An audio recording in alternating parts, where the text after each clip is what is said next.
Well, I always start my interviews with like a little introduction. So, okay, do you want to say something about yourself? sure. Um, my name is Peyton Tucker, for anyone who doesn't know. A little bit about me is I am originally from Washington State. I grew up in a very small town. I went to college in Idaho. The Washington and Idaho borders are very close together. So went to college about like 2.5 hours away from my hometown. I actually was a cheerleader for a long time. I cheered in college. I get told I have this like peppiness about me, and I think it's like the cheerleader that shows. But yeah, I went to college, continued cheer. So I cheered at North Idaho College in Coeur d'Alene. And then when the pandemic hit, I moved to Nashville, Tennessee.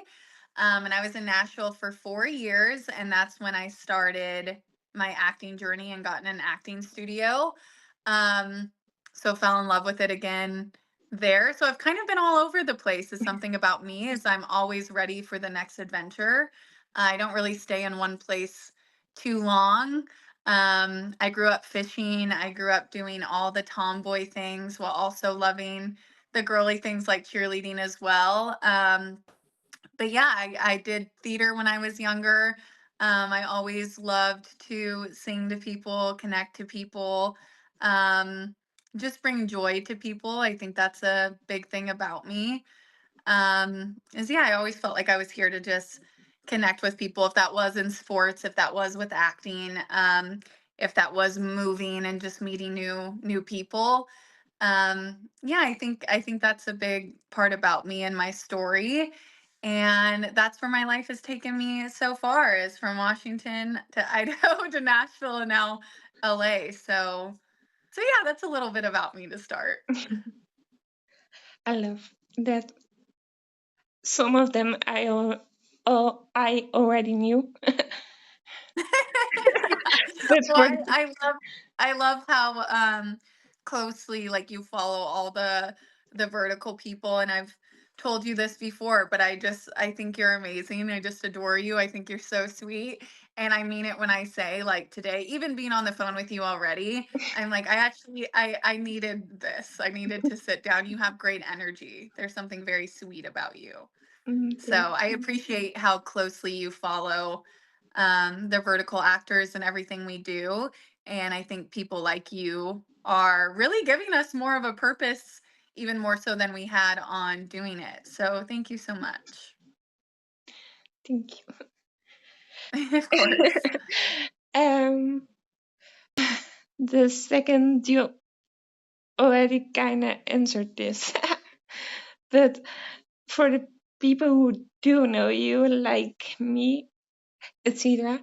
But is there something we don't know? That was the second. Mm. Yeah, I would say with how, I guess, joyous I am, I think a lot of people, I mean, it's not something I talk about too much, but I think a big part of me that a lot of people don't know is I've been through some really hard things, or growing up and in my childhood, even though there was beautiful moments in my childhood, I had an interesting, I would say, upbringing. And so from a young age, I have understood like pain and hardship, and I've actually had people say to me, "You seem like the most positive person," and things like that. And although I take it as a compliment, and I'm like, "Thank you so much," I think a big part that people don't know is I'm a lot more than what meets the eye, and I think my outlook and my me being positive nature, or a positive nature, I guess you could say, comes from actually feeling the exact opposite for um, I mean, many years of my life, I think. And so that's something I haven't shared. I'm already getting emotional. Look what you're doing to me. But Sorry. I feel so vulnerable. But yeah, that's something where I don't think people look at me and maybe think that there's a depth to me. And if people do, then I think they're on the right track on really reading people. But I was just talking about this the other day, but I think it's easy to overlook someone, or everyone in society kind of judges a book by their cover. And I think to some people I could just maybe not have depth or be this. I don't know, it's not really my business what how people perceive me. But yeah, I think a big thing that people don't know is yeah, that there's a very deep side to me. I understand pain. I've struggled with depression. I've been through a lot, and I will say that without going too far, but I've been through some very hard things at a very young age. And I think it shaped me to exactly who I am today. So I am thankful for it. Um, but yeah, there's a lot of things in that realm, I guess, that people wouldn't know just looking at me, because I always get told like, I think maybe some people think I live in this positive bubble, and I'm like, in fact, it's quite the opposite. And I think that's why I don't want to make anyone feel things that I've felt, if that makes sense. Yeah, for sure. Yeah. I understand. It's more than you know. Yeah. Yeah. I get that. I get that sense from you too. Yeah. Yes, I have gone through really familiar things like that. Yeah. Also, depression. Yeah. I don't know if I told you about my father. I don't think so. I don't have him anymore. He passed away when I was 19. So sorry.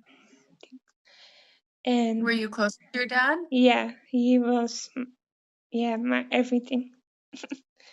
Aw, that's sweet. I can tell how much you love him from your face right now. Yeah. Yeah. It's beautiful. I mean, I know I can I'm a huge empath. I guess I could have said that for the answer too, that people don't know. I'm a huge empath, and feeling your emotion right now. I think it's beautiful when that comes up, even though of course it's like, I'm so sorry for your loss. And I also know that that doesn't help anyone hearing that. I'm very aware that that doesn't do anything, and there's not really much to say. But what I will say is that I think it was Andrew Garfield that did an interview. And if you haven't seen it, I want to send it to you now that I know that. But he lost his mom, and he was getting emotional and kind of choked up, like you were just kind of even talking about it and saying that out loud. And I forgot who was interviewing him, but the interviewer said, "Oh, we can stop. We don't have to talk about it." And he actually said, "No, it's me crying and getting choked up about it.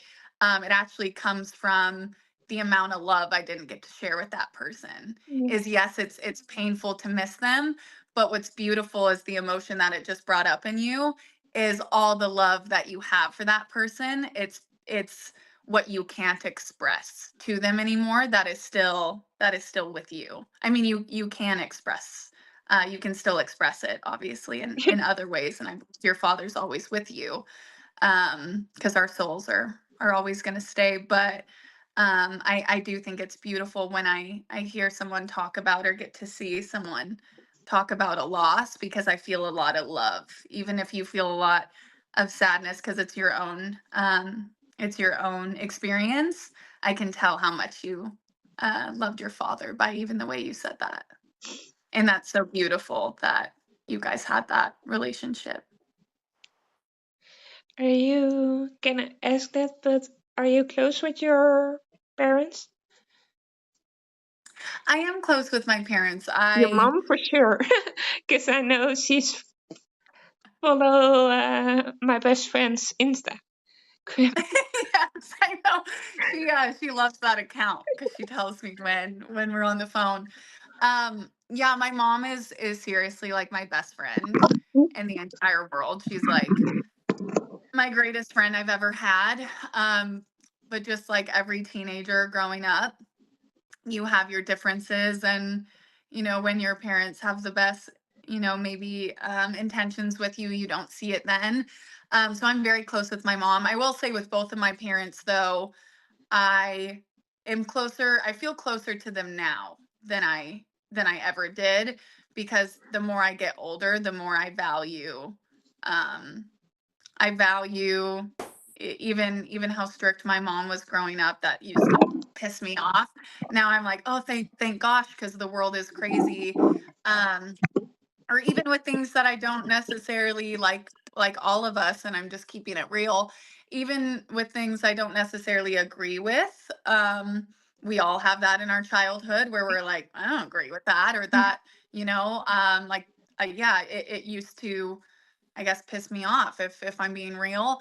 But now as I get older, I am just looking at things from a different lens, and I see my parents as kids that were trying to raise kids, and I have grace for them and have found peace with those things. So I am closer now to my parents than I've ever been. Um, and yeah, I'm very grateful. I thank God every day for the family that I have, because I just love them so much, and they're very supportive. So yeah, definitely closer now than when I was a teenager. I think Yeah. everyone can relate to that. Yeah, I think so too.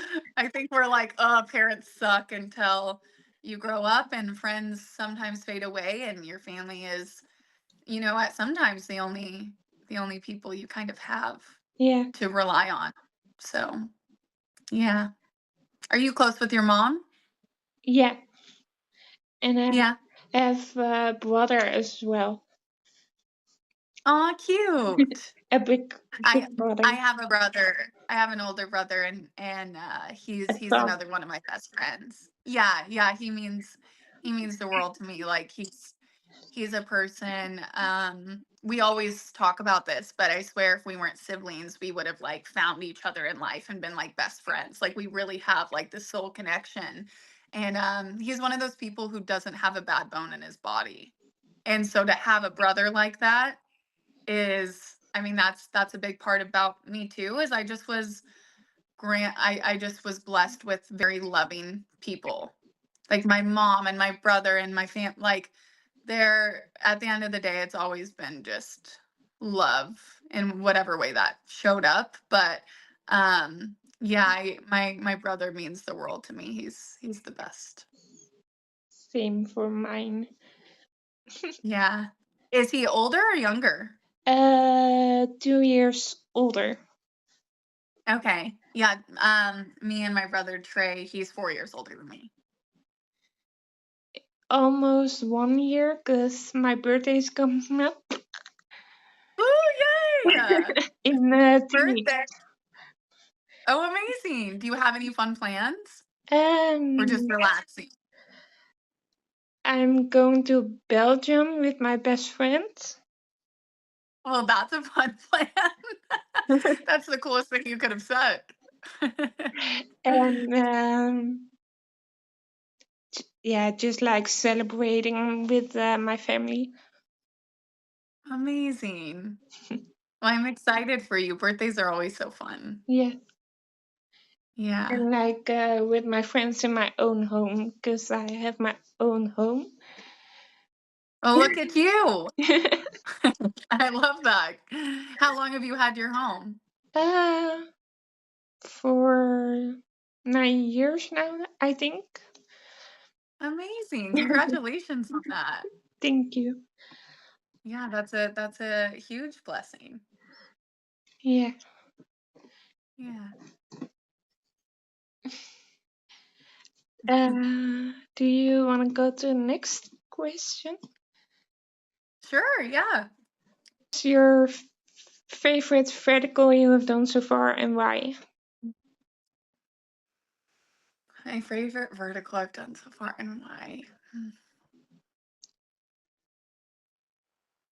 That's a great question. I do think I do think my favorite vertical is Hello, Let's Get Married, because it was my first project in LA. That is where I met. I never call him John, so Yeah, sure. I've always just called him JJ. So I've even tried to force myself to do it, and I can't do it. So if he watches this, I can't call you John. But it's when it's He when probably I met will. JJ. What'd you say? I think he probably will watch this.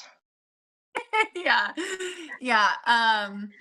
Yeah, and not even being, biased, but I've thought about how many doors that project has opened for me. And so yes, I love, the cast and the people, and they have such a big spot in my heart. But it's also because that project is what changed everything for me. I moved to LA and to be an actor, and I was planning to do the artist thing where I'm like, I'm gonna just bartend and I'm gonna try to book things, and I landed here, and within 2 weeks I got a call back on that audition, and the callback was a chemistry read with JJ. And it I think sometimes in life the universe just aligns, and I felt like that was one of those opportunities for me, as I just felt like it was mine, especially after the chemistry read. I'm sure everyone else he, chemistry read with was phenomenal. But JJ even said before we even knew each other, when they asked his opinion, like, "Oh, who do you think, like, what would be your choice, or who did you have that natural connection with?" And he said Peyton. And I did feel like that opportunity, it just felt meant to be in some way. And I'm glad that JJ felt that way as well, as we are both to Christians, which is cool. I got paired up with, which I wasn't really expecting to happen in my first project in LA. Um, but we got paired up on both of our first acting jobs. We are faith driven, and yeah, just who I got to lead it with, it felt like, okay, this is a blessing. Um, the project changed my life and opened doors. After that project, I've had, several opportunities to be a full time actress. And so it changed my life. And therefore, even the casting director, Chris Blake, that casted us, I'm always so grateful for him too. Like, I think about, like, what would have happened if I didn't book that one thing. I think people call it the butterfly effect, but that one project really did change my life. As of 6 months ago, I've been a full time actress because of it. Um, I built lifelong connections, and spiritual connections. And on that set, um, JJ's been one of, the biggest, um, I don't want to say influences. I don't know if that would even be the right word, but he's been a, I mean, maybe it is. I don't I don't know, maybe it is influence. But yeah, I've connected with him a lot on just faith, and we've talked about this thing we're both pursuing. And I think all the way around, that project really means a lot to me because of the connections I made on it and the memories. And I just, from a girl coming here from Nashville and having no idea what to expect, I think that project was the first time, especially when I got the news that I was picked. It was reassurance that I didn't know I needed as much as I did, where I was like, okay, you made the right decision. You made the right decision coming here. And even though I knew that deep down, the fact that I was booked on a project with another Christian, the fact that the set went the way it did, and the fact that I got to dive into this opportunity so early on. Like, that project was just meant to be for many reasons. And yeah, I just feel, I'm rambling, but I just feel very grateful for that one. I loved all of my projects. I am grateful for every single one for different reasons.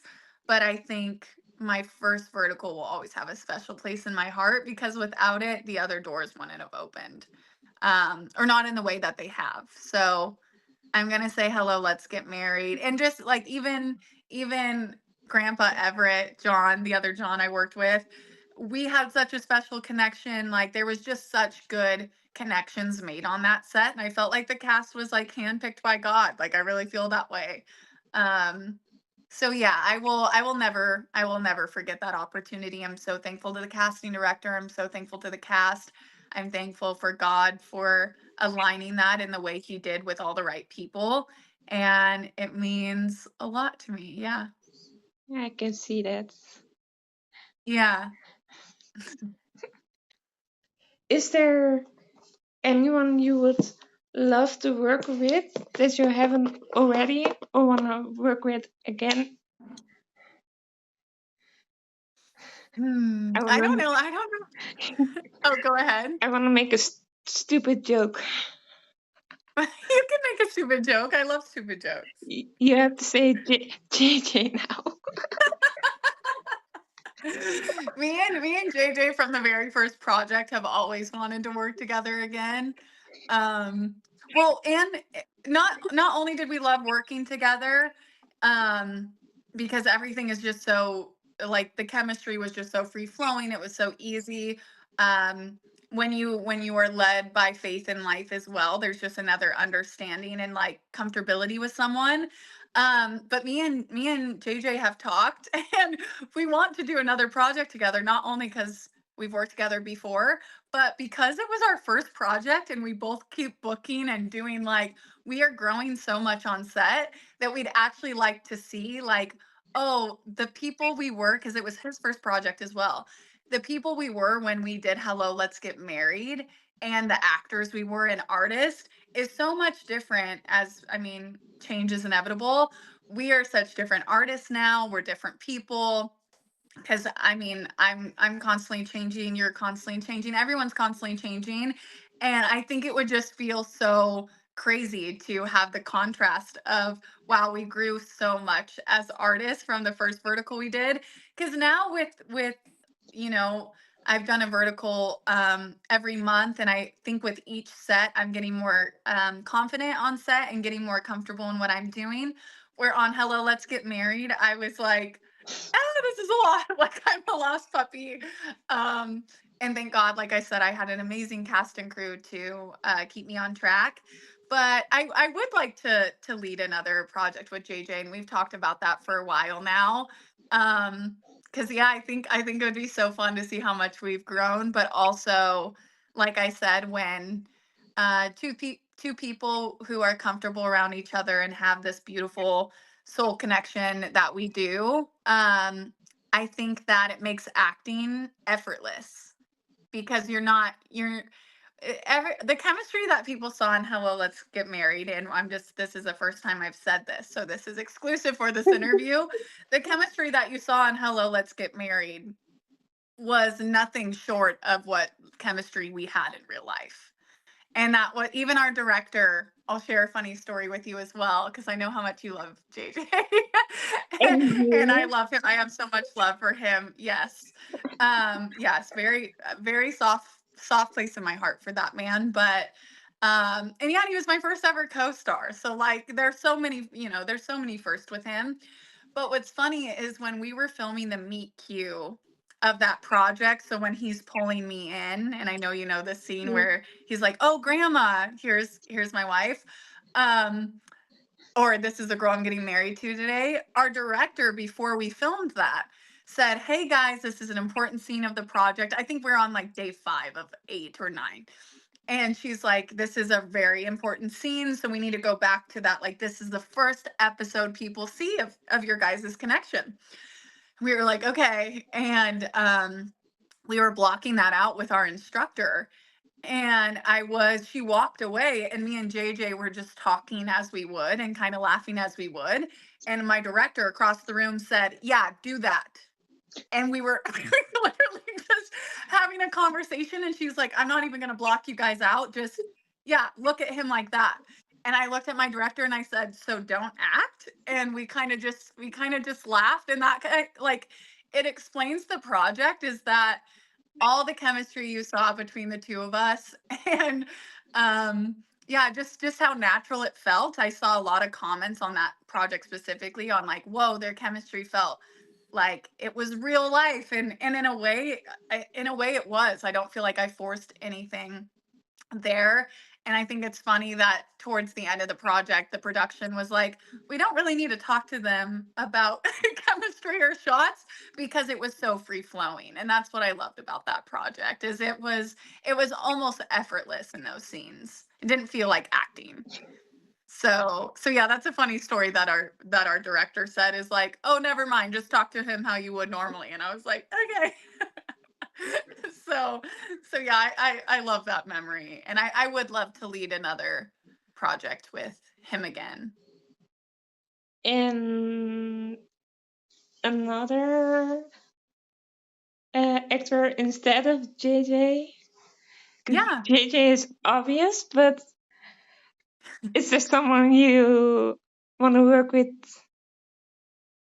I'm trying to think.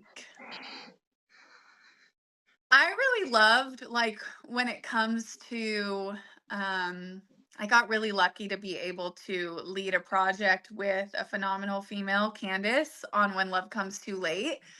I loved a female-led project because, I mean, that was just such a cool opportunity. Where in the vertical world, it's always the romance is usually the center. And I loved leading it with a strong female. Like, I loved, or we had a female director. It was just girl power on that set. And I loved the boys on that set as well. But I think it would be fun, as I've done a verticals where it's romance is the center. I would love to all the girls in the vertical world. I've started following some of them. They've started following me. The girls in the vertical world do have like a group chat. And so you kind of get to like see familiar faces and you're like, oh yeah, I saw her in this project. I would love more female led projects of like good female led stories, even if it is drama, or of course with Candace, like I was a nightmare to her in that project, but it was it was fun. It was like I just love the female led projects just because they're rare in the vertical Yeah. world, where instead of the center being a guy and a girl, it's the two girls and contrasting. And so yeah, I think that, like, I love Haley's work. What's her last name, do you know? Uh, I just There's girls in the vertical world, or like Meg Bush, and like I would love to. We're all in this certain community, but we don't really get to see each other because these are leading actors. So if you're on a set leading, you're not going to run into the girls in the community. But I think that, like, I would love more female led projects. I think all the girls in the verticals are amazing. So I think something like that would be fun. Um, yeah, just because they're very rare. So if I could do that, I do think it'd be fun. Even the one they did a vertical where it was kind of like a Mean Girls plot. I think it was called something with Harris. And I recognized a few actors in that series. It was an entire like female led cast, and I find that so fun. It's like a Mean Girls ensemble, and I would love to do something like that. I think it'd be fun. yeah, for sure. Yeah. That's funny. Every girl I talk to says this. Oh, really? Yeah, Oh, wait, so we're all thinking the same thing? yeah, Okay, see, we need to reach out to all the vertical companies and be like, the girls are coming together. I mean, how fun would it be to see all your favorite vertical girls be in a project together? If that is like a Mean Girls or whatever. I actually didn't know that. So I love that we're all on the same page. Because I'm like, yeah, the guys are fantastic, but like, I would love to, I would love to meet all the girls. They seem great. So I think we're on to something. and I wanted to. Yeah, good. If the fans want it, we want it. Let's make it happen. If you could meet any famous person in the world, who do you want to meet? You know who I'd love to sit down with over a cup of coffee is Matthew McConaughey. I think like he just thinks from I've listened to his Green Lights book. I've read it. I say this to everyone. I'm such a big like McConaughey and Adam Sandler fan. So it sounds cheesy, but I'd either sit down with Sandler or McConaughey. Um, because I'm such a big fan of their work and I'm a very goofy person. So I'd love to meet Adam Sandler. I think he's hilarious. But to have like a spiritual, deep conversation, which is one of my favorite things. I'm very intellectual. I like going further. I'm not a very, as you can see, I'm not a surface level talker. I don't ever give a short answer. So anyone who can go deep in conversation like McConaughey can, I would love to meet him in person because I love his perspective on life. I think the ways that he thinks as an artist could really help like shape and grow me as well. Um, because yeah, I've listened to podcast interviews with him, and I always think I would love to meet him in person. So I'm gonna go with McConaughey. Do you remember that I said the question to JJ about you? Yes, I do. Did I? Was Oh, it wait, hold on how was it to work yeah. with me, right? Yeah. Did I say who asked that? No. That was It me. was you.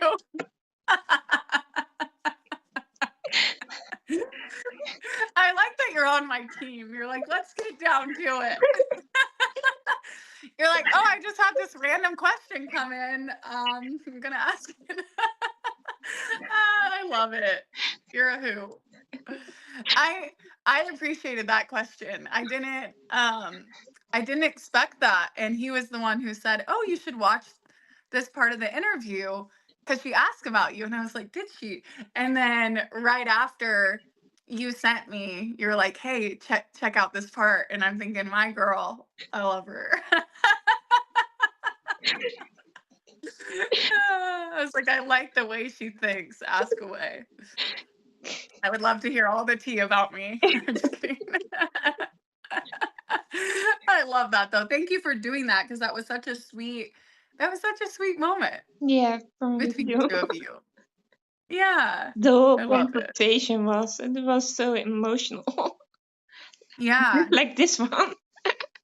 I know. I needed to stop in my tracks for a second there because question two got me to I'm such a vulnerable person. I used to never cry. Like I don't know how you feel about this, but as I get older, I mean I have to be in touch with my vulnerability as an actor. But what's funny is when I was younger and I did theater, when my coach would get to that I needed to cry at a certain part, I would hysterically laugh. Like like I was fighting any ounce of vulnerability and any ounce of going there because I just wanted to keep things lighthearted. And now as a person who used to struggle to cry and go there, now not only do I think it's a strong suit of my acting, is I'm like, I'll cry here, I'll cry there, whatever, I'll cry a river if that's what you guys want. Now I'm such I don't want to say a baby because I think crying's so beautiful, but I am like, yeah, I'm gonna own it. I'm such a crybaby, and I think that's a beautiful thing. Is I cry all the time. I think I cry more than the average human. I am just an emotional person. I think crying's so important. And yeah, with that being said, I didn't expect to almost cry on, on question two. So I was like, oh, this is gonna be a long one. But I also think that says something about you is um JJ as well. I do know JJ very well. And even though he's a vulnerable person, it's not his comfortable side is to go there. And and I know that about him. And after his interview with you, he said, "Yeah, I got really emotional." And I will say that it for someone if that's not their comfortable place of being, it means they felt comfortable enough with the person they were talking to go there. And so that says a lot about you and how comfortable you make people feel. Because I on my agenda today was not to cry on question two, but I really had to hold that back for a second because I was like, we're just getting started. But I think it's so beautiful how honest and vulnerable that interview was. And yeah, it says a lot about both of you. But yeah, I wanted to tell you that as well. That's not a super common thing for No, him. I know. And I don't think he'll kill this for most men too. It's just not their comfortable place to be. So No. yeah, you did good. That's what I want to achieve with these things, like someone making someone feel comfortable. Yeah. Well, you do. And that's a good goal to have. Or else I think it would be like an awkward conversation. Right. Yeah, if no one feels comfortable to share. Yeah, you do a good job making people feel welcome. I think. Yeah. But talking to people, all my vehicles have been with Ramble people. I am such a little yapper. I really am. That's why I'm like, some people hate interviews, and I'm like, oh, I actually think I've been training for this my whole life, is because I do not shut up. I am like a social butterfly, and someone will ask like such a small question, and I'm like, yeah, here's my social security number, here's my life story. Like, what else do you want to know? It's like, Jesus, be quiet. But yeah, so ask away and tell me to stop talking, and you'll be No, fine. I give you full permission. I probably won't say that. I know you won't. You're too nice. I have to ask if you could write your own show, what would it be about and what for role would you play? Wait, say the second half. If I could write my own show, what would it be about and what? What for role would you play if you have to play in it? Oh, okay. I could write my own show.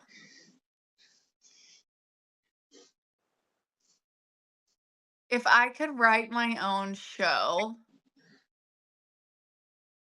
let's be honest, I'm definitely playing the main character. I think every actor is like, if I wrote my own show, I would, because there's a lot of depth that I want to share with the world, and um, anyone who knows me on a personal level as an artist knows that I always say I want to tell the nitty gritty stories, and I want to be a nitty gritty actor. And what I mean by that is I don't want to be afraid to connect with people on those deep levels of emotion, or maybe hard topics, if that's abuse or addiction and family, anything that really is a hard conversation.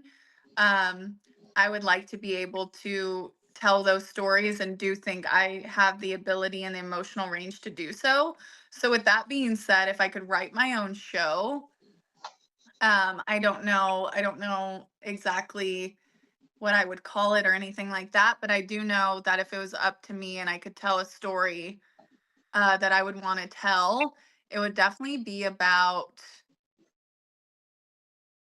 I think it would be about growing through pain and hardships and overcoming um, challenges, even from a younger perspective. I think that would be cool, writing a show that um, is showing your younger self and things that you dealt with, and then comparing it to maybe like a flashback sequence of you now, and um I guess discovering those things and how you grew from them. So my a show that I would write would definitely be deep. I know that it wouldn't be a comedy, even though I'm super goofy. I think I would write something um with a lot of heart, with a lot of emotion, with moments that people could really see themselves in and relate to, and make them feel seen. Um, and I think that I would play the character to portray those things. I'd be lying if I said I would want to cast someone else, because I wouldn't. Um, because yeah, that's kind of my dream in life, is to play that role where someone's like, I felt that pain, or I went through that thing, or I also encountered that kind of abuse and hardship, and I know that I could tell that story well, and I think I could do it very honestly. And so I have thought about creating something deep in that way. Um and yeah, I would love to focus more on that if I have time or if I could. But yeah, I'd love to play the main character in a story that centers around hardship and overcoming. Something along the lines of like a hero story, if you will, of overcoming pain. So it wouldn't be lighthearted. I know that. If I were to write something.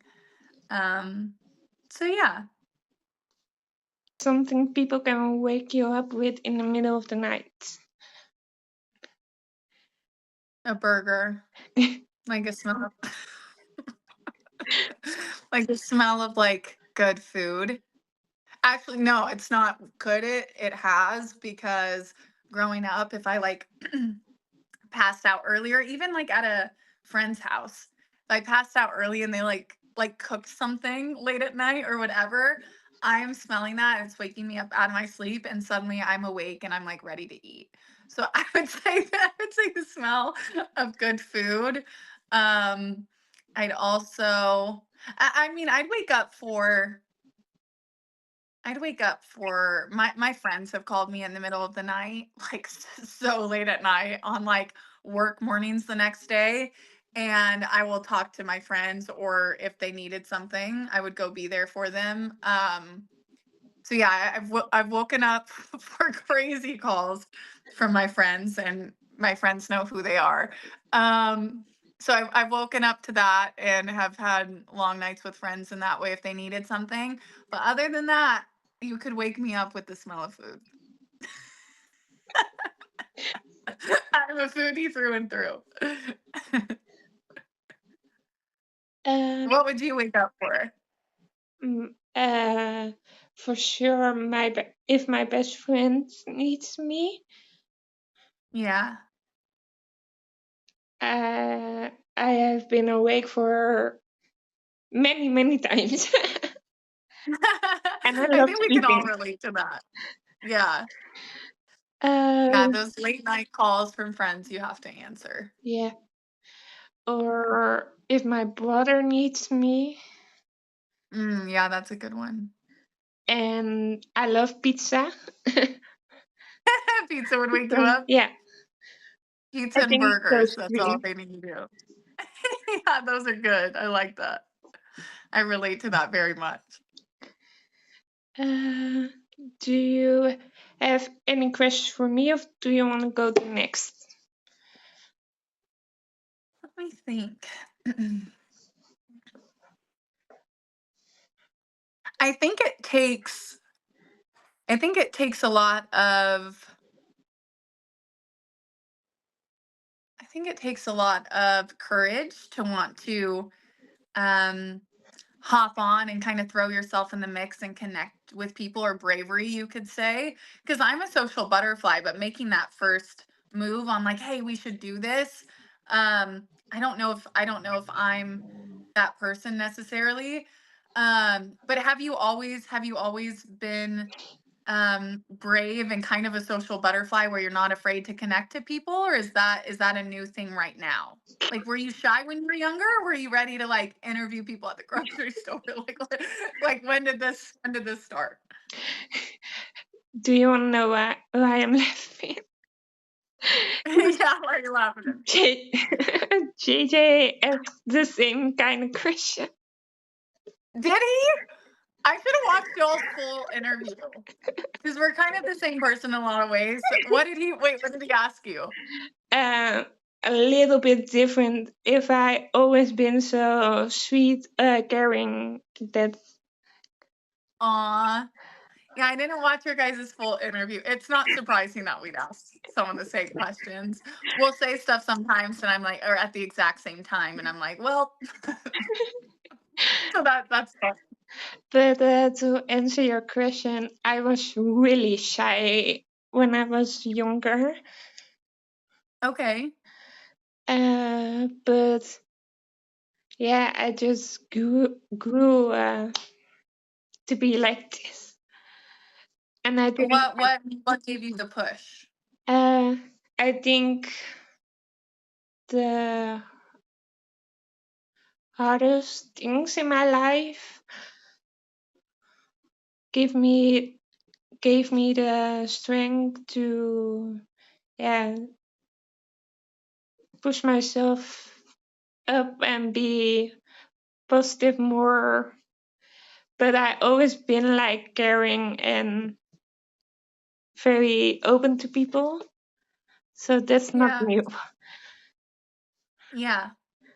Yeah, I can see that in you. It feels like it comes very natural, or it's who you are to your Yeah. core. Yeah, you can't force those things too. You can't fake it. And I definitely feel that from you. I think you are exactly where you need to be then. Yes. Connecting with people and doing things like that, it feels like you're walking in a bigger picture of purpose for you, which is good. Do you want? Do you want to go to the next? Yeah, sure.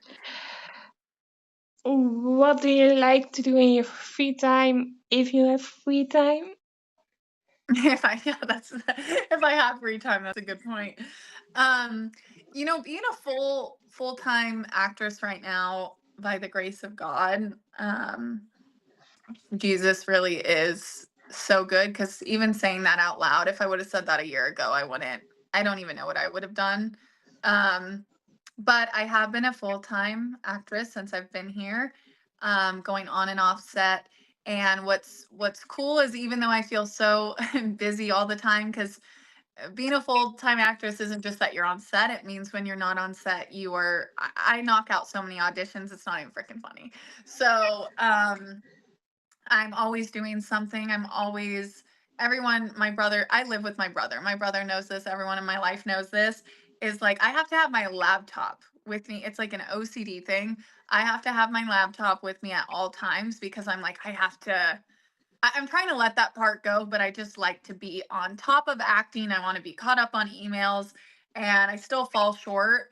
But I guess I have more free time than I probably realize. I just use it really around acting, which is good. But when I'm not doing that and I'm not being a psychopath about my emails, I love to pray. I love to do anything health conscious, more so now than ever since I've lived in California. I do have influences in my life that I've seen how healthy they are, and I'm like, okay, that's very inspiring. I want to be more like that. Um, so anything health conscious, I've always loved being outdoors. I've loved connecting to nature. So in my free time in LA has looked different. In my free time in Nashville, I was definitely with my girls, and we love just going on adventures and or even going out to eat. And now in LA, where I'm not surrounded by all my friends and things like that, I will say that it's my free time is about connecting with Jesus, and working on that relationship now more than ever, and that's a big part of my life. um and then being outside, working out. I love going to the sauna in my free time. And yeah, other than that, just hanging around people that I enjoy being around. And I'm very picky with lately. I wasn't like this as a younger girl. I felt like I was kind of a people pleaser, and I kind of I spread myself too thin. Like I wouldn't have the social battery. As an empath, you do have to recharge. And I wouldn't have the social battery to hang out with everyone, but I didn't want to upset anyone. And I'd answer everyone's text, and I'd just be so many places at once. And people probably either love or hate me for it now, but I'm not big on my phone. I'm not super big on communication unless it's with business or people. I'm like, yes, that is worth. I mean, everyone's worth. You know, I guess I shouldn't I shouldn't shoot myself in the foot. Everyone's worth everything in my eyes, but at the same time, my energy to everyone. I know now what's going to feed my soul and what kind of people are going to feed my soul. And not everyone is going to do that. I am not for everyone. I am not everyone's cup of tea. I cannot make every single person happy.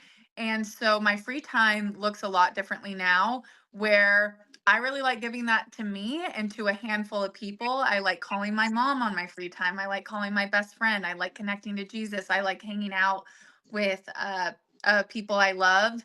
And other than that, like, my free time is not spent on my phone. It's not spent, other than if I'm on the phone with family or friends. It's not spent on social media. I'm very much at a phase in my life where if something doesn't protect my peace, um or if I'm just not connected to my phone that day. I used to feel so guilty about that, and now I'm like, okay, well, people in my life will understand that and like love me anyway if I'm not at everyone's beck and call. And so, yeah, my free time is I'm very picky with it now.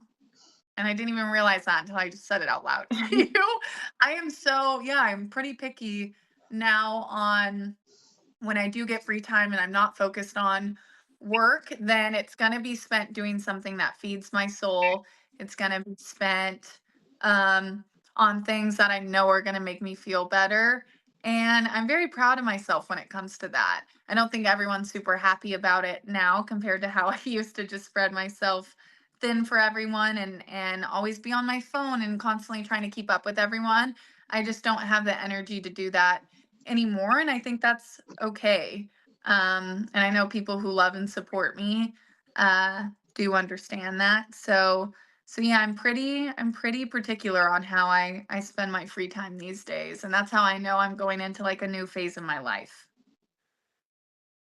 Yeah, Yeah, I'm a firm believer in you really don't need a lot of friends. You just need, a few people that really support you and love you no matter what, yeah, in what phase of your life. And that is so rare.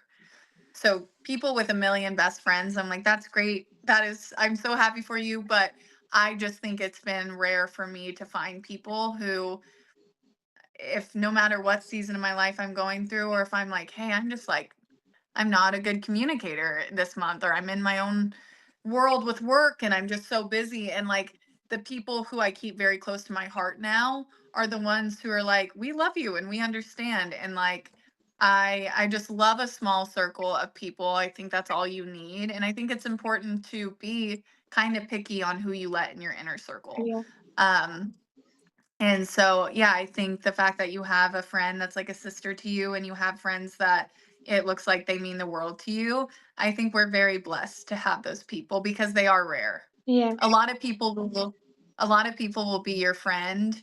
You can quote me on this one day, but a lot of people I think will be someone's friend when it's convenient or it benefits them, or they're giving me so much time and so much energy and so much this. And the reality is when life comes along and people go through different phases and times, like, are they still gonna have your back? Are they still gonna love you when it's not as you're not feeding them as much? Then like maybe not. And at the end of the day, I don't think I'm interested in friendships like that anymore, because I think as you get older, you really will see who's on your team and who's for you.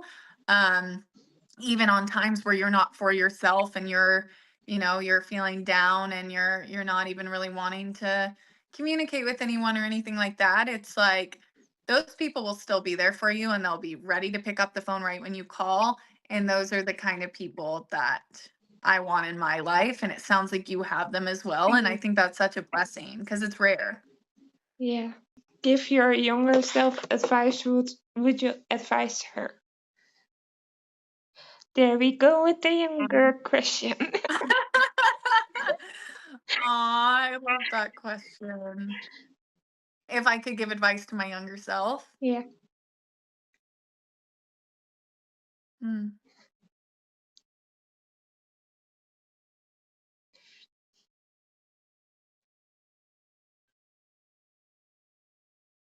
that's a really good question.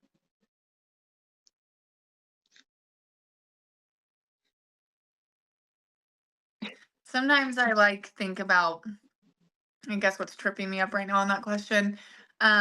Sometimes I think about my younger self, and um I don't feel like it's me in a way, because I'm like, I feel so disconnected from her now. Like I feel I have sympathy for her. I have empathy. I want to give her a hug. Um so yeah, that's a interesting question for me, but I think that I would simply just give her advice on to, I guess, kind of what I just told you is, I didn't protect my heart enough when I was younger. I let a lot of things um get to me, or I don't know, maybe thought things were my fault when they weren't, or I just put a lot of pressure on myself, and I think I would tell my younger self that I don't deserve, I don't deserve to carry all the weight that I did. To just like it's I guess my advice would have been to go to Jesus for those things, or surrender it. I had faith back then, but not in the way I do now. And I wish that I would have known that there was another outlet, like God, to surrender and give it to, because I really just felt so much weight and a lot of things that a younger kid shouldn't feel. And yeah, I'd probably just hug her and tell her to not carry that, because unfortunately for many years after I did, and it was very heavy. um so yeah, I would love to give her a big hug and um yeah, I would definitely tell her I'm like proud of her now. um yeah, because I definitely, um younger me really wanted to do exactly what I'm doing now in LA. Is I used to like walk around the house when I was younger and tell my mom like I want to be an actor in LA, and my mom was the type of parent, she's like, you should, like, you can do that.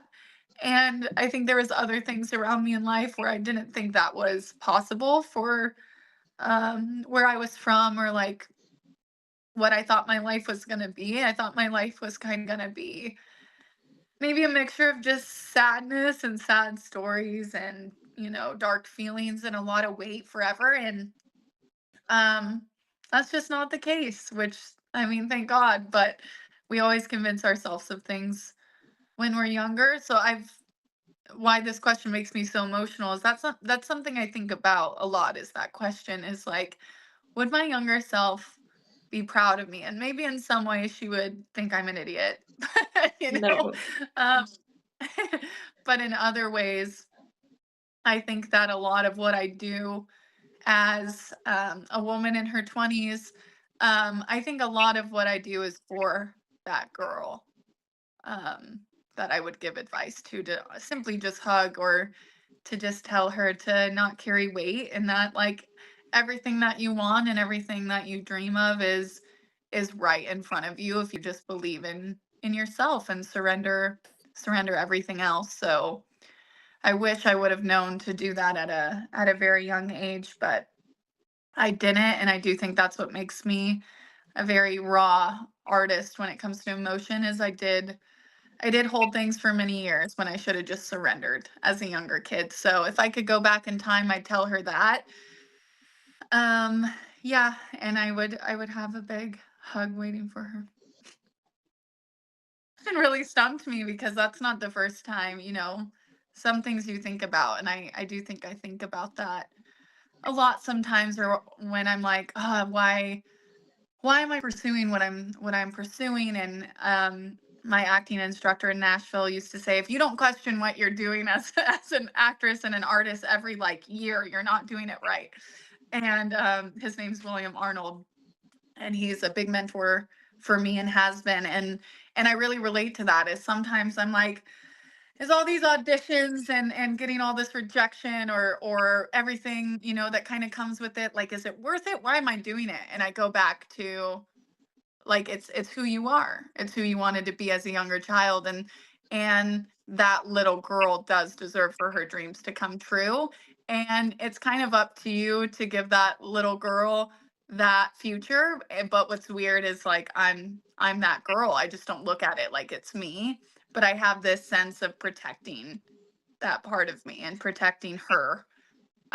Even though I don't feel super connected to her anymore, which is probably good. But yeah, I'll stop rambling, but that was a very good question. What would be the advice that you would give? Ooh. First, stop worrying so much. Yeah. Yeah, that would solve a lot. uh, the second is you said it already, but protect your heart. Yeah. Especially when I was younger, there were so many people who were, yeah, having a bad influence. So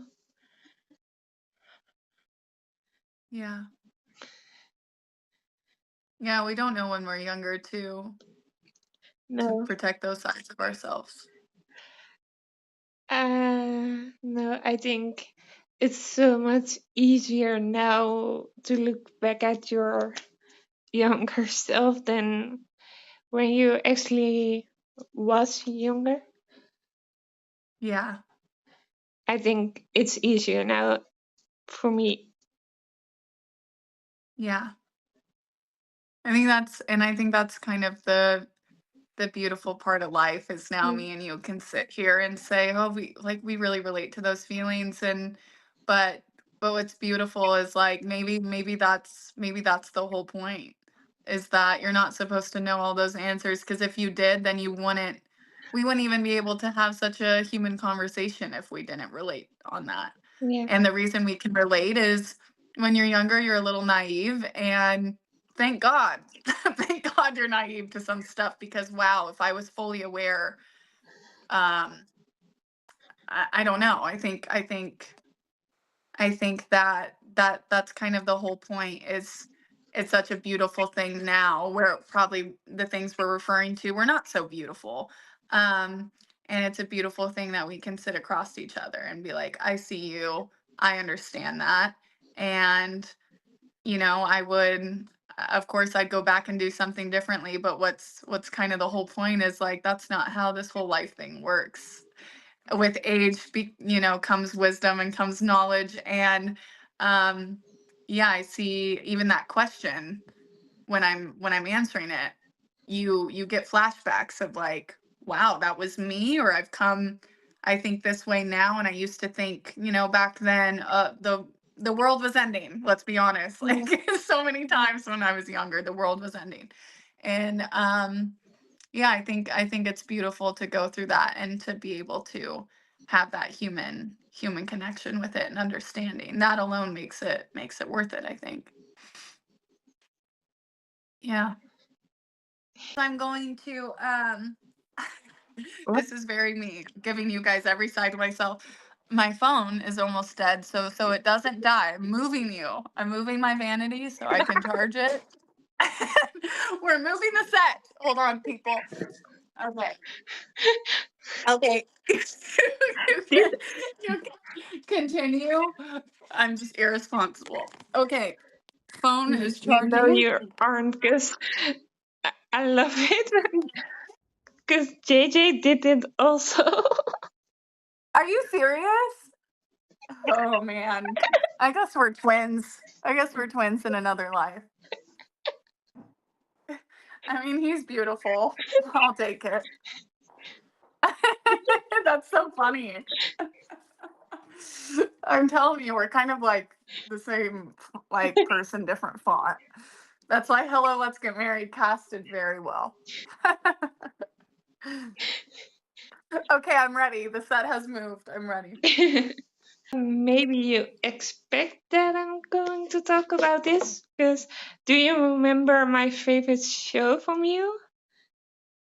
I think I do. Which I one think was it's as my camera's falling. I want to say your favorite. I want to say your favorite show is Take Me Hades, I'm Dying. it? Yep. Very human. My character shows. I mean, yeah, with a bad situation, there's a lot of growth. There's a lot of character development in that show.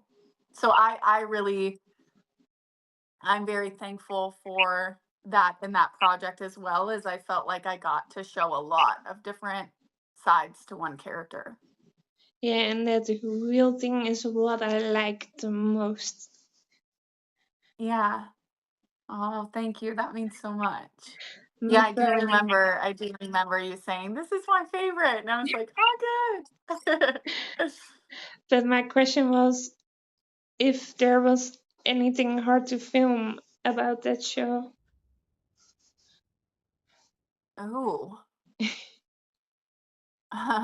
Well, sometimes every scene in a vertical could maybe be a little hard to film, or certain blocking or certain aspects of it.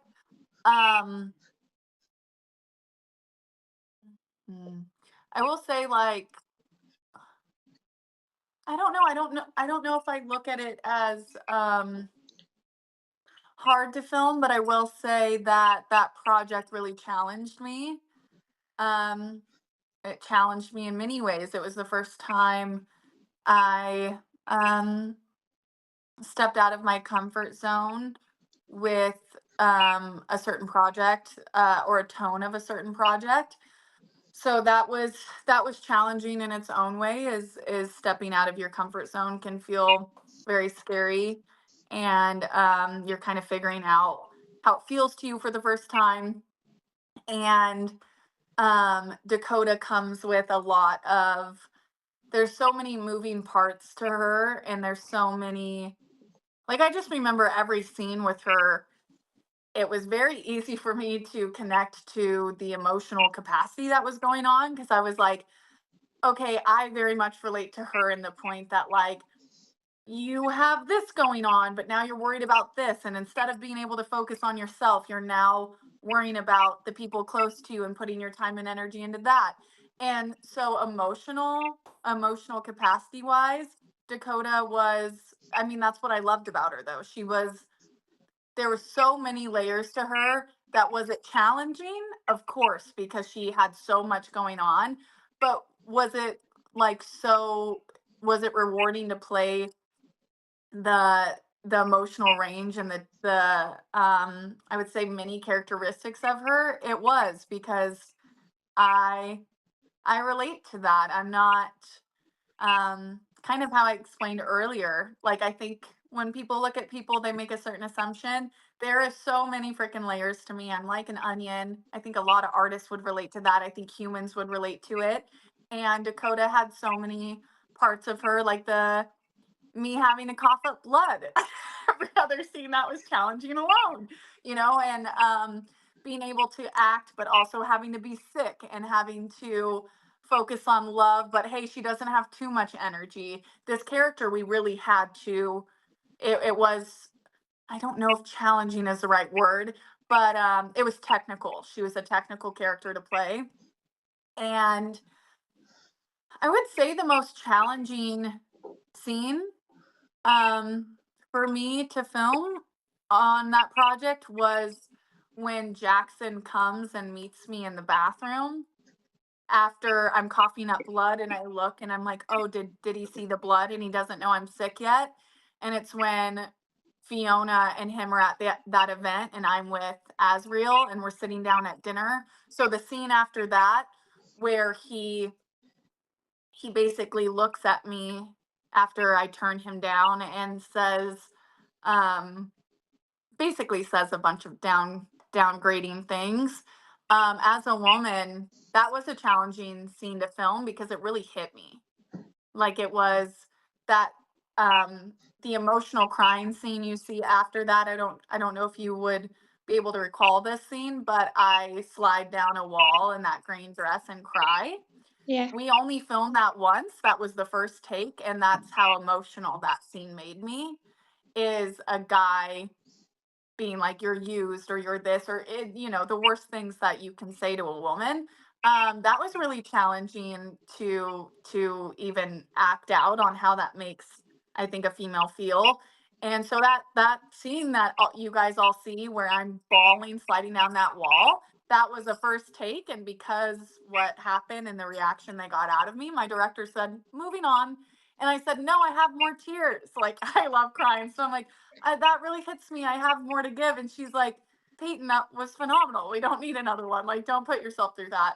And so, yeah, I would without going into too much detail of of the some of the challenging parts of working out, I guess, yeah, just emotional things in that project.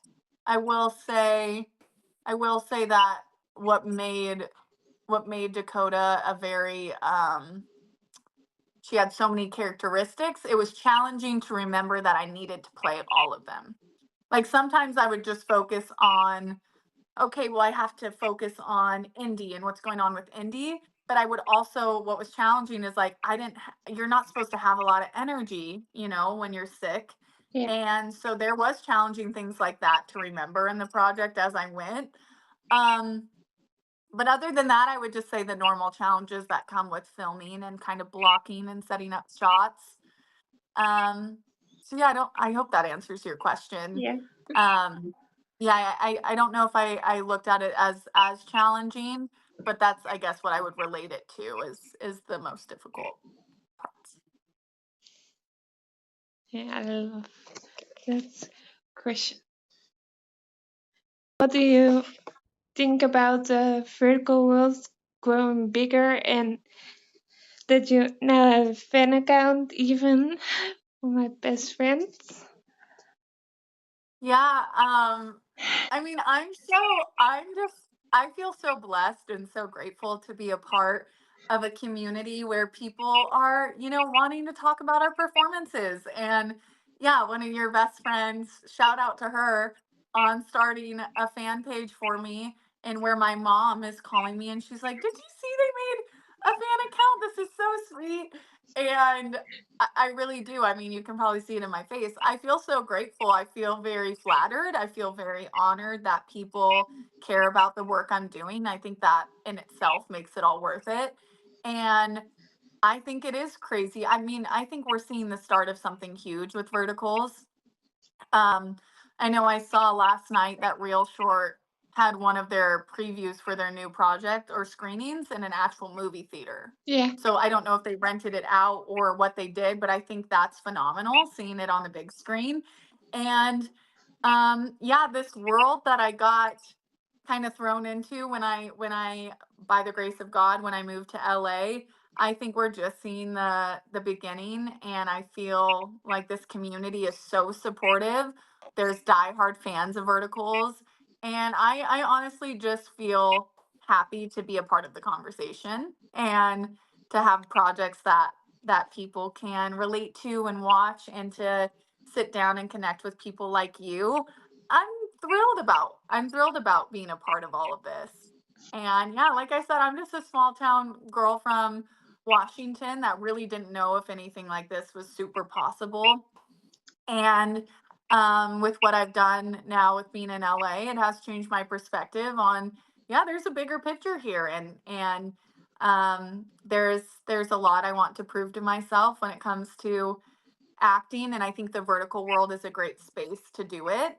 I would love, and I believe that you will see me on the big screen one day. One day soon. I'm a big fan of film and would love to have people buy a movie ticket, and I'm such a big fan in that way. But I'm so blessed to be a part of the vertical world, and it's giving me a full-time acting job. And for that reason, I am so happy to be here and I feel so grateful. And yeah, I mean, where do you live? Netherlands. That's so crazy. See, that is just insane to me. That how far I have never asked you that, which is crazy.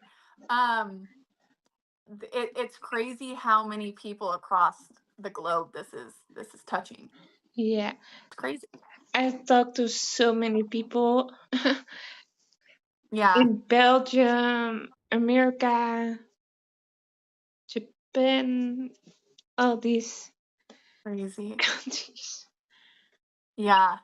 Yeah, I mean, there's such a big audience and they're reaching all over the world. I get messages from or message requests from people from Germany, Mexico, and I'm just like, what is going on? This is so cool. Like it really is. And I mean, you're a part of it. You're a part of the community. I'm a part of the community. Um, and yeah, I think it's a beautiful space to have people just connect to stories if that's for an hour and a half and to um yeah, for us all just to put energy into making these stories or watching them or whatever part we all play. I think it's a beautiful thing. I really do. And I think that it's touching so many people. Like without verticals, I don't know if you and I would ever be on the phone right now as I'm Mm. in Los Angeles and you're in the Netherlands. Like talk about how crazy this is. Like what a blessing and I mean it's amazing. It really is. Yeah, because Yeah. there are a lot of time difference between us right now. I know. Trying to set up this call with you, I was like, wait, where does she live? So yeah, I'm blown away by the community and all the support that Verticals is getting. Because It's very cool to see. I think right now, yeah, it's nighttime with me. What time is it? Almost 1 in the morning. No, no way. Oh my God, you're such a trooper. You're being a night owl for me. Oh my Oh, God, it's please, okay. please tell me when you need to go to bed. Oh no, because do you want to know something funny? What? With JJ, it was like 1:30 in the morning when I started with him, That is crazy. and it was like 3 in the morning when we ended. I'm telling you, those yappers.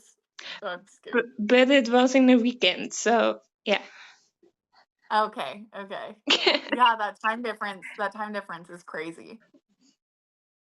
But I love to do this, so yeah. Sleep can come later. That's right. You can sleep when you're dead. That's what they say. And I'm not tired. I'm happy, so yeah.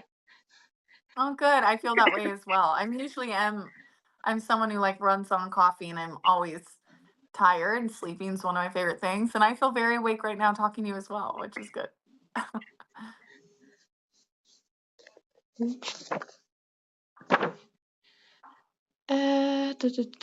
Ooh. This also again a little bit emotional one. Do you Great, have I'll buckle up. do you do you have like a motivation quote or something you hold on to when things in your life get difficult? Hmm.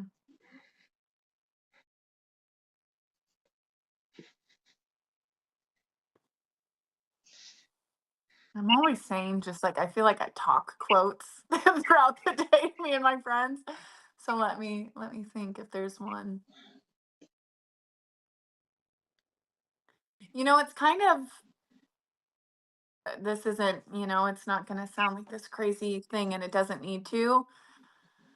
When something happens in my life or when I need some kind of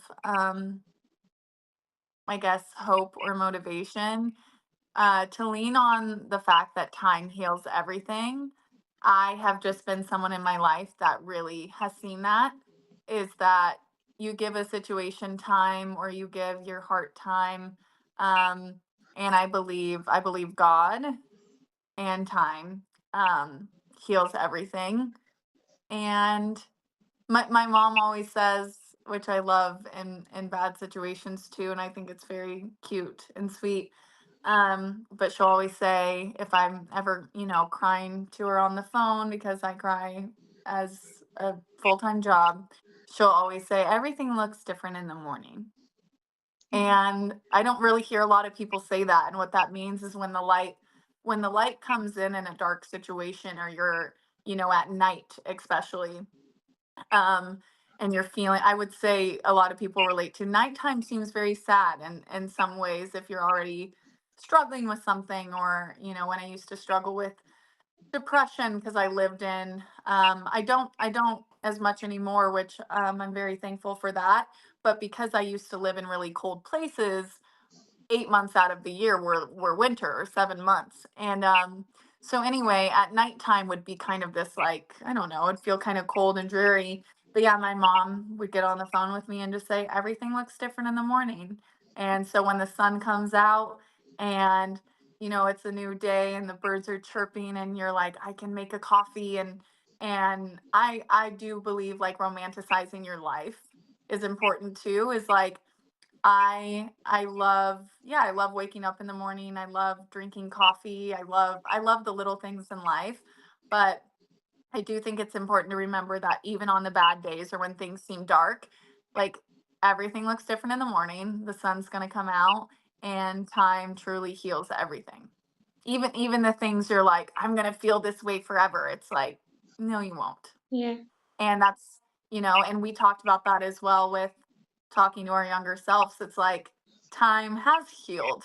Maybe not everything yet, but at the end of the day, it has the potential to do so. Yeah. In situations you never thought you would feel a certain way about. Um, so yeah, I would say that's mine. It gives me peace in life, knowing that how I feel right now is not a forever thing. I don't have to stay in this feeling forever. Like, God will heal me. I'll surrender things to God and Jesus, and give it some time and give it some faith, and I'll be okay. And I believe everyone will. Yeah. Yeah. I actually love that question. And what do you have a favorite quote?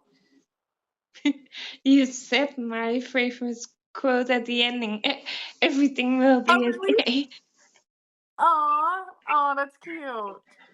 That's See, and my, it seems so simple, but it's a hard thing to have faith in, that everything's going to be all right, because we can easily look on the news, or look out at the world, or things going on in our life, and think, oh, we're doomed.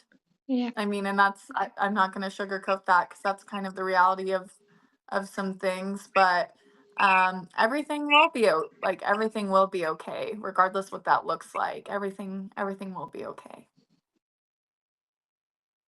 Yeah. Yeah.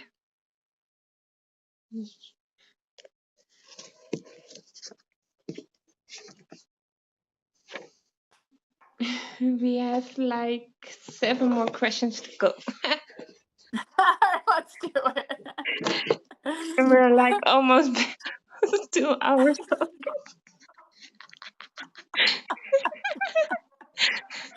I'm not surprised. We could do Me a either. speed round, whatever you want to do.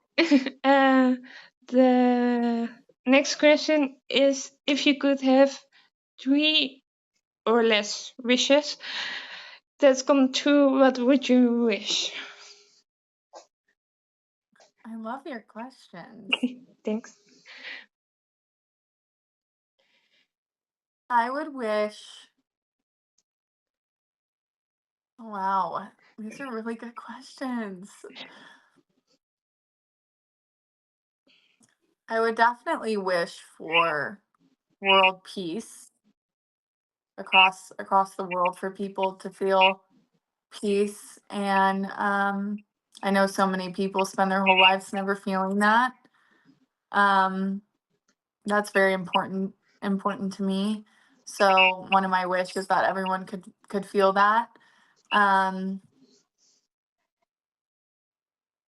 Another wish of mine would be, and I think it kind of correlates, I would wish for everyone to know Jesus and to have a relationship with him, because I do think that that brings more peace than that, like, he's the ultimate healer, and that would bring a lot of peace. And the world has been in war because of religion and money and all these things for so long.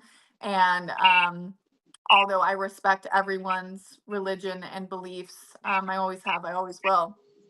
um yeah, I would love, if everyone at least tried to get to know Jesus, because I think that the amount of love and joy that comes with that, and I've seen it in my own life, would bring nothing but beautiful things.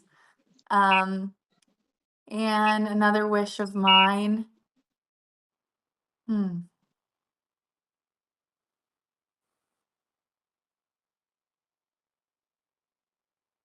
I would wish that people would be more kind to one another.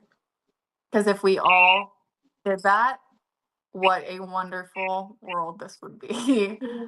um, so yeah, mine's based on that is I want peace and I want people to have an outlet to go to and kindness. And I think that, yeah, I think that that would make my life more beautiful and make your life more beautiful and make everyone we care about live in just a better manner. And being an empath and just having a lot of empathy for the world and for humans, and that's why I am an artist. I think that those would be my wishes for sure. Yeah, Uh, that's beautiful. thank you. That was a good question. That was a really good question. I saw it on your face. I was like, wow, like you get asked that when you're younger and you're thinking unlimited candy, and now it's like, wait, what do I actually feel as I'm an adult now? And um, yeah, I think if I really sat down and what I thought would benefit my life and everyone else's, it would be those things that I just said. Yeah. I was someone who wanted to like join the Peace Corps after high school, and my parents were like, "You don't get paid for that. You're gonna be behind on school." And I'm like, "I don't care." And so I've always felt very passionate about that. That is my biggest vision, even in acting, is to if acting were to give me the platform financially or just with influence where I can go to third world countries and have enough abundance to share with other people and to build churches or to give them clean water or good food. That is the bigger vision for me, and to bring people to Jesus and a more peaceful, loving life. And yeah, and I'm not afraid to say that, and that is my ultimate goal, and that's the bigger picture of everything, I think, for me. That's beautiful. Thank you so much. uh, the 14. I'm going a little bit quicker now. Yeah, totally fine. Yeah. If you could get any superpower, what would you wish you have? I have dreams that I can fly. And so my subconscious mind wants to be a bird, I'm pretty sure, and I would love to fly. So if I could fly, that means I love traveling. And if I had that superpower, it would solve. I know some people say like I'd like to read minds, and I'm like, I don't even want to know what goes on in anyone's head anymore. So I would definitely, it would be flying for me. I think that'd be cool. Yeah, I understand. The next is about countries. If you could go visit any country in the world, which one would you like to visit that you haven't been to? Ooh. Hmm. I'm not super sure off the top of my head, but a place that I've always wanted to go to is Italy. Like, I want to eat all of the pasta. I want to drink all the good wine. I want to like, I just think since I was younger, I used to say because it was shaped like a boot, and my parents were like, that is not a good enough reason to want to go somewhere. But I've said that since I was a little girl, and I would definitely want to. I do want to go to Italy. Um, I also would love to go to. This is kind of random. I definitely want to go to the Anne Frank house before I pass away, because her story means a lot to me. I used to want to. This is a fun fact that people don't know. I used to want to get a tattoo on one of her famous quotes that she left us, because once again, the positivity and peace she had for a world that was very ugly around her, that is very inspiring to me. And so anyway, I would love to visit Italy, but I also like a physical place. I want to go visit Anne Frank's house, and I haven't done that yet. I love Italy too. Have you been to Italy? No, I No. want to. All right, let's go. Pack your bags. Unlimited pasta. I love pasta too. It's one of my favorite foods. Yeah, me. Give me all the good bread and pasta. Me And too. I'll be happy. Yeah. And a good dessert. This, this one we already answered, so I'm going to the next. Again, an emotional one.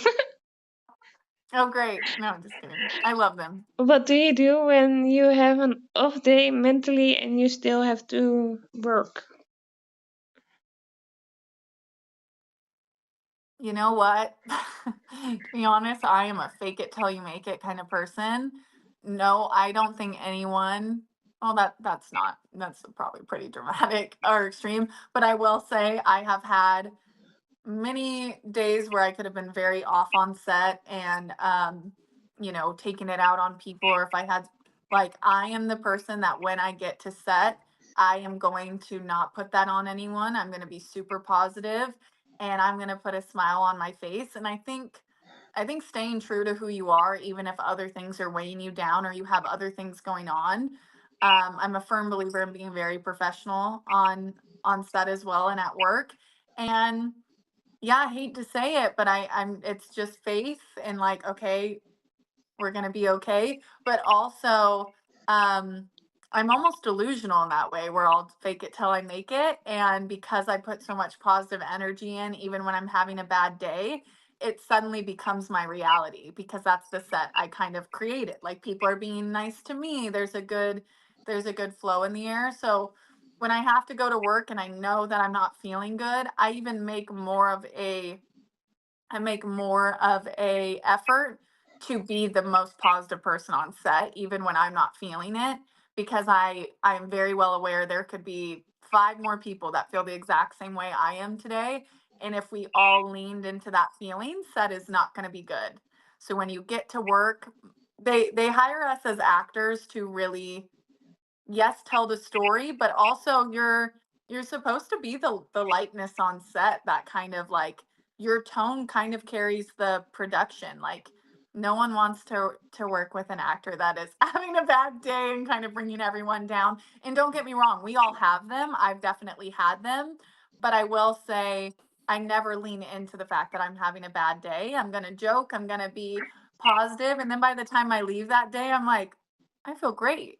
And I don't know if fake it till you make it works for me, but I also think it comes down to the point where I'm not faking it at the end of the day. I just am, I feed off that positive energy. So yeah, I'll say even when you don't feel like it, if you need to be absolutely freaking delulu and be like, I am so happy and I'm gonna have the best day, it really does help. And then that's my advice to everyone is I think Rihanna said that as well, is like on days you don't feel like it, like just pretend girl, I think is what she said. And I relate to that fully. Yeah.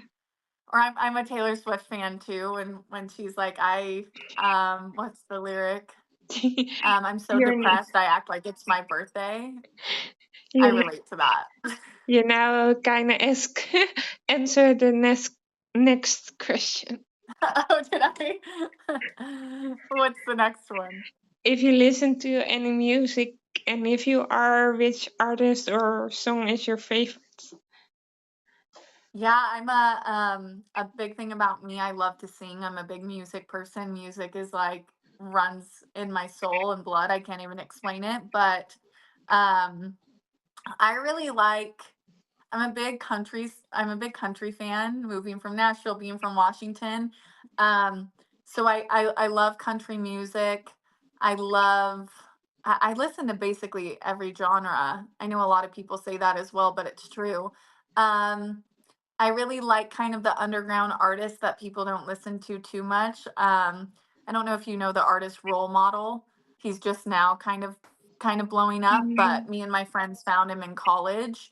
And his main point in music is to be honest with of like things that people don't talk about, so like depression or raw feelings. And he said, oh, why people don't listen to sad music or get the like raw lyrics is because it sounds so depressing, so I'm going to actually say real things that people can relate to and put a happy tune behind it. And that he's one of my favorite artists for that reason, is what he's saying isn't necessarily super happy or uplifting, it's just very real, but it also makes you happy because of the beat behind the song. So I love him as an artist. I love Dominic Fike. I'm a big fan of his, big fan of country. Um, yeah, I'll say people like Dominic, Jeremy Zucker. Another artist I listen to a lot. Oh, I love the pop girls coming up. I'm a big Tate McRae fan. I love Sabrina Carpenter. I think pop music is finally like we're back. So yeah, I listen to all kinds of music. I'm very open-minded to that. I also listen to a lot of worship music, and that helps me as well. So yeah, I listen to a lot of things, from country to worship to pop to rap. I'm a big Mac Miller fan. Rest in peace. I love Mac a lot.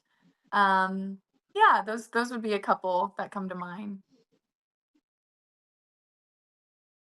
And I do love Taylor Swift. I am a yeah. Swiftie. Yeah, I think the most of the people do love Taylor. yeah. Yeah, I grew up with just all her albums. I think the only one I didn't listen to was Reputation. And other than that, there's always been something going on in my life, if that was a breakup or a season of life that I related to the album she put out. So that's my connection with her, is I'm like, it just so happens that right when she puts out an album, I'm going through that exact thing. So Yeah. she's that artist for me. And the next is already the last question. And it's Okay. a simple one. I always end the interviews with, if you want to say something to the viewers who are watching this, or me again. Yeah. Yeah, I would love to. Well, first off, I want to thank you for, like I said, just being such a radiant person and supporting me. And I want you to know how much that means to me. Is that it doesn't go unnoticed, and everything you post, or even you showing your best friend my work. Um, anyone who watches, that's what I'll say to everyone as well, who has time to watch this. But anyone who supports me and the work I do does mean the world to me, and I can't explain that enough, as I find that so freaking cool, that one person watches. So it all means so much to me. You guys are helping me obtain this dream that I'm going after and being a part of it. And so I hold that very close to my heart, anyone who supports my dream. Um, and yeah, I would say to just leave everyone with something, is just to keep connecting. Like, even this interview, this is based on um, giving yourself to something outside of you and connecting with other people. And I think it's so important to um, connect with people and tell stories and relate and have human conversations. And that's kind of why we're all here. And there's something bigger going on outside of all of us. And if you find that in music, or you find it in film, or you find that wherever you find that, that's beautiful. And anytime you can escape um yourself and want to go to another place, I think verticals are a great place to do that. And I know all of us who do it, we're so thankful that you guys sit down for an hour and a half, sometimes longer, and spend your time with us and our characters. And I think it means the world to all of us. And if you want to continue to support me, anyone who does, it will be a good week for you, or a good couple weeks, because I have a project dropping on Friday. and I have a project, and that's on Salty TV, called Falling for the Nanny. And I also have a project dropping back to back on Viglu May 1st called Con Crush. And I think Mm, that anyone who supports me, I think these will be fun projects for you guys to watch, and you're going to see different sides of me once again. So yeah, thank you for everyone who supports me, and it really does mean more than you know. And you're one of my biggest supporters. So seriously, this means so much. I can't stop saying that, and I sound like a broken record, but it's no, because it's genuine, and I really mean that. I know. Um, yeah. So everyone, just be nice to everyone, and love the neighbor like you would love yourself, and yeah, keep connecting, keep doing these interviews, keep being kind, keep opening doors, because kindness goes a really long way. Yeah. Yeah, Yeah, thank you so much again. And I okay. mean, with other with other projects coming out, or if you have more questions or that, I love talking to you. This was I don't try to come into anything with expectations, but this exceeded my expectation. JJ did tell me how sweet you were, and I was just so ready to have a conversation with you. And I went to a casting today, and today felt like, okay, another day. But then I got on the phone with you, and I really needed this. Mm, So thank you. you're welcome. And you, thank you. Yeah. So much, yeah, so much love for you and the support that you give me, and I really mean that. Always. Thank you. Now go to bed. No, I'm just Yeah. kidding. I'm just kidding. Okay. It is her bedtime, people. Yeah. Because it's now really 1 in the morning. At least it's not 3. So yeah. All right. Well, thank you so much, and I hope and thank you to everyone who watches this. Yeah. Bye.